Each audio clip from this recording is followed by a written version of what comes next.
ఏంటన్నా మీ డిమాండ్స్ ఏంటి ఈరోజు? అది ఫారెస్ట్ డిపార్ట్మెంట్ అండి, మాది ఆదిలాబాద్ నుంచి వచ్చినాం మేము. మాది ఫస్ట్ డిమాండ్ ఏంటంటే సార్, మాకు ఈ ఏజెన్సీ పద్ధతిని రద్దు చేయాలి. మేము అడవిలోనే 24 గంటలు మేము పని చేస్తాం. మేము బేస్ క్యాంప్ అని మమ్మల్ని అంటారు, మేము బేస్ క్యాంప్ లో పని చేస్తాం. మేము 66 మంది మా డివిజన్ లో ఉన్నాం ఆదిలాబాద్ లో. మేము మరి ఘోర మృగాలకు, ఇటు మరి స్మగ్లర్లకు, వీళ్ళ మధ్యన మేము మా యొక్క జీవితాన్ని మేము ఎల్లవెల్ల పొద్దున మేము 6 గంటలకు వెళ్తే సాయంత్రం 6 అవుతుందో 7 అవుతుందో 8 అవుతుందో తెలియదు. మరి ఇలాంటి పరిస్థితుల్లో మాకు జీతాలు కూడా టైంకు రావటం లేదు. మరి కూడా ఇట్లా మరి ఇందిరా చౌక్ ధర్నా చేసిరు కదా మరి ఇందిరా పార్క్ దగ్గర, మరి ఎప్పుడైనా స్పందన ఉందా కనీసం గవర్నమెంట్ నుంచి ఏమన్నా సమాధానం కానీ మీ డిమాండ్స్ కి సంబంధించి ఏమన్నా ఎవరైనా స్పందించారు? ఇంతవరకు మాకు ఎలాంటి స్పందన రాలేదు. మరి ప్రభుత్వం కూడా ఎలాంటి స్పందన అనిపిస్తలేదు మాకు.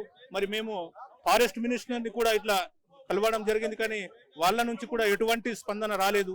మరి మేము ఇది చేస్తాం అది చేస్తాం అన్నాడు తప్ప మాకు ఎలాంటి హామీలు అనేవి ఇంతవరకు ఏ ప్రభుత్వం కూడా ఇస్తలేరు. మరి రాజకీయ నాయకుల నుంచి మమ్మల్ని మాత్రం, అధికారులు మాత్రం మీరు పని చేస్తలేరు, మీరు అటు వెళ్తలేరు, మేము లేనిదే వాళ్ళకైతే దారి కూడా తెలియదు ఈ జంగల్లా. అంటే మేము అక్కడ పని చేస్తాం కాబట్టి మా బాధ ఏంటో మేము చెప్తున్నాం.